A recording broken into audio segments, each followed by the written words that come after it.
Данная информационная программа предназначена и для людей с ограничениями зрения и слуха.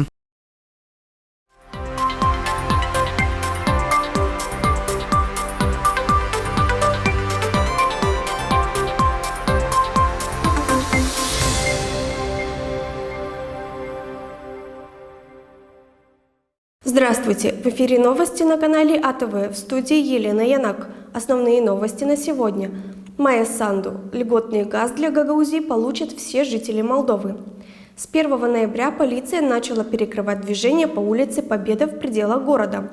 С 1 ноября все водители Молдовы обязаны ездить с ближним светом фар. Райс Молдова. Проекты «Призраки» проводили в Гагаузии на деньги Евросоюза.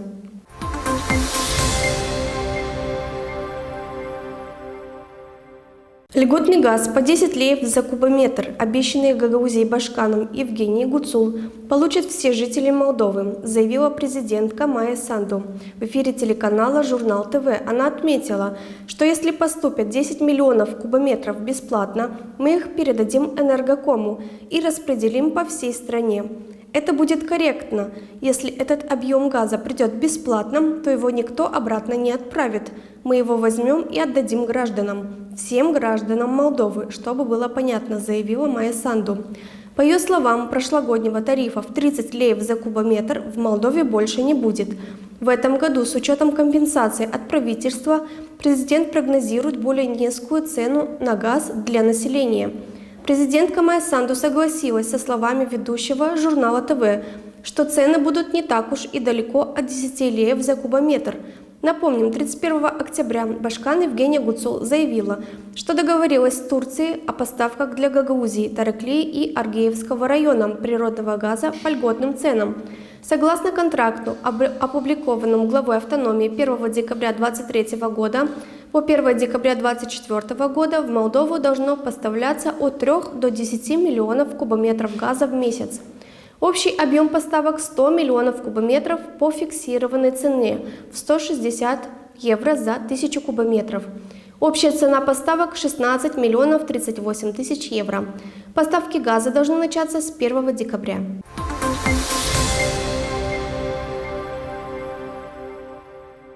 Полиция в ночное время перекроет движение по улице Победа в пределах городской площади, где пройдут праздничные мероприятия, приуроченные к фестивалю вина. 2 и 4 ноября с 17:00 до 8:00 будет ограничено движение по улицам Победа, Третьякова, Ленина и Голоцана. В Камрате в этом году вновь пройдет крупный фестиваль вина «Гагаус Шарап Йортусу». В субботу на центральной площади Гагаузии можно будет попробовать и купить домашнее и заводское вино от местных и национальных производителей. По традиции будут работать предприятия общепита. Гостям предложат национальную кухню гагаузов, сообщает новостной портал atv.md. Будут работать фотозоны. Все желающие смогут увидеть мастер-классы по приготовлению домашнего вина, плетению корзин и многому другому.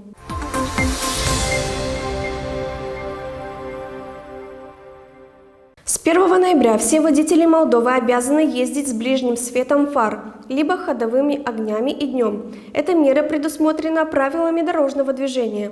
Эта мера утверждается ежегодно на холодный период года, сопровождающийся дождями, пасмурной погодой и туманом, которые снижают видимость на дорогах. Правоохранители также рекомендуют водителям регулировать скорость в соответствии с дорожными погодными условиями и соблюдать большую дистанцию между движущимися транспортными средствами.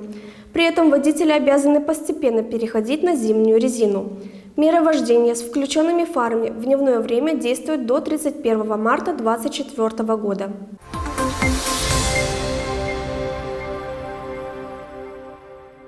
Часть средств из гранта от Евросоюза в 3 миллиона евро власти Гагаузии расходовали на проекты «Призраки», оказавшиеся никому не нужными. Об этом говорится в расследовании «Райс Молдова». При этом около миллиона потрачено на экспертов и сотрудников. Результат работы некоторых из них оказался ненужным либо засекреченным. Со ссылкой на публикацию передает IPN. Проект по поддержке местных органов власти реализовывался с 17 по 20 годы. Но некоторые его компоненты отсутствуют даже по прошествии почти 3 лет после дедлайна, говорится в журналистском расследовании. Одно из направлений в проекте было связано с повышением качества законодательных инициатив. Для этого набрали группу экспертов, разработавшую 16 законопроектов. При этом ни один из них так и не был принят на местном уровне даже спустя 3 года после окончания проекта. В комментарии для ЭПН сообщает автор статьи журналист Петр Гарчу. По данным расследования, даже спустя почти 3 года после завершения проекта не все управления исполкома Гагаузии подключены или используют дорогостоящую систему электронного документооборота, на создание которой потрачено около 8 миллионов леев. Несмотря на то, что часть денег потрачена без результата, другая часть гранта израсходована на незапланированные изначальные траты. Например, на европейские деньги сделали евроремонт в кабинете Башкана и других помещениях гагаузского правительства.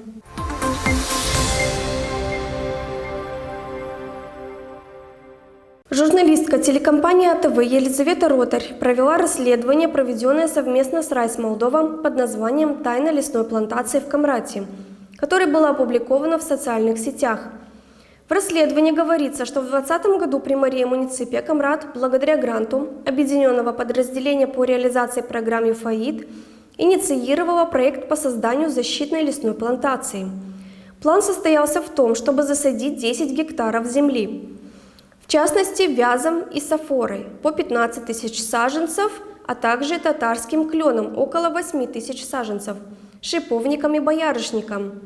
В октябре 2020 года был проведен публичный аукцион, который выиграла фирма «Пичевана», основанная в мае 2020 года Ярославом Булгару, являющимся также администратором данного предприятия. Стоимость контракта на посадочные работы составила 579 тысяч леев. По договорным условиям фирма должна была провести работы по озеленению и посадке до конца 2021 года. 11 ноября 2020 года примария муниципия Камрат выходит с предложением на заседание Совета муниципальных советников города о выделении контрибуции в размере 115 тысяч леев. Грант на сумму более полумиллиона леев реализован нецелесообразно. Жители Гагаузии не получили лес, обещанный 3 года назад, площадью в 10 гектаров лесных насаждений, говорится в расследовании телекомпании АТВ.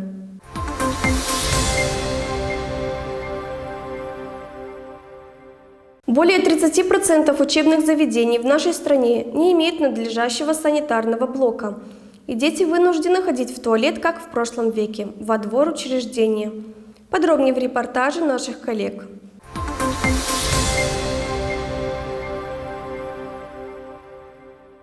Ne stăruim să le facem condiții copiilor, să aibă condiții mai bune. Facem blocuri sanitare pentru copii în gimnaziu. Vor să fie 4 blocuri sanitare cu fiecare cabină aparte, lavoar, WC în fiecare cabină. Până la sfârșitul săptămânii, primul să fie gata. Pe ploaie, vânt sau frig, cei peste 100 de elevi ai școlii din satul Copa, în raionul Căușeni, merg la toaletă afară. Așa s-a întâmplat dintotdeauna, spun dascălii care recunosc că încăperea construită încă în perioada sovietică era neîncălzită, murdară, fără apă și săpun.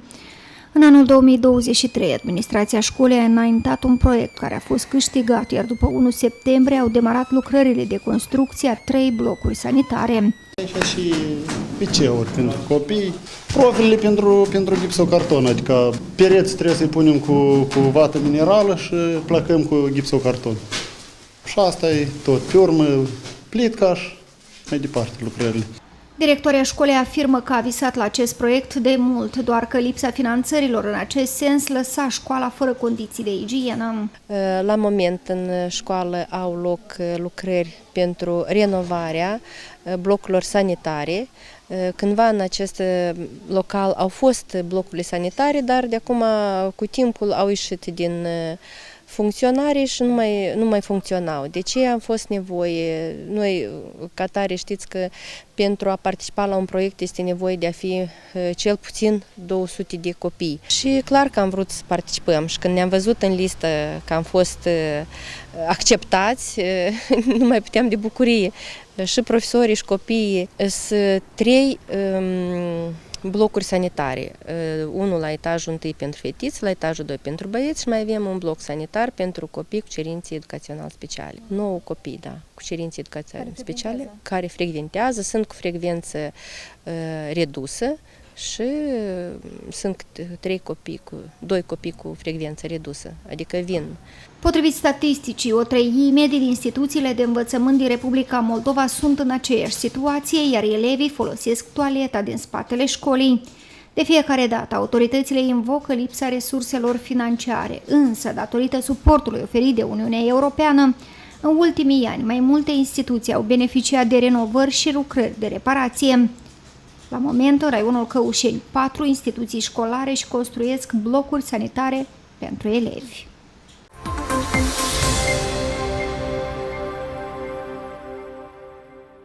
Это были все новости на канале АТВ с Еленой Янак. Оставайтесь с нами, подписывайтесь на наши социальные сети.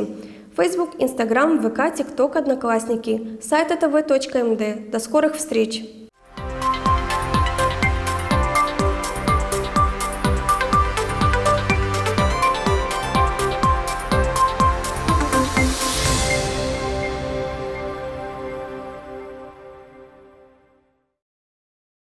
Данная информационная программа предназначена и для людей с ограничениями зрения и слуха.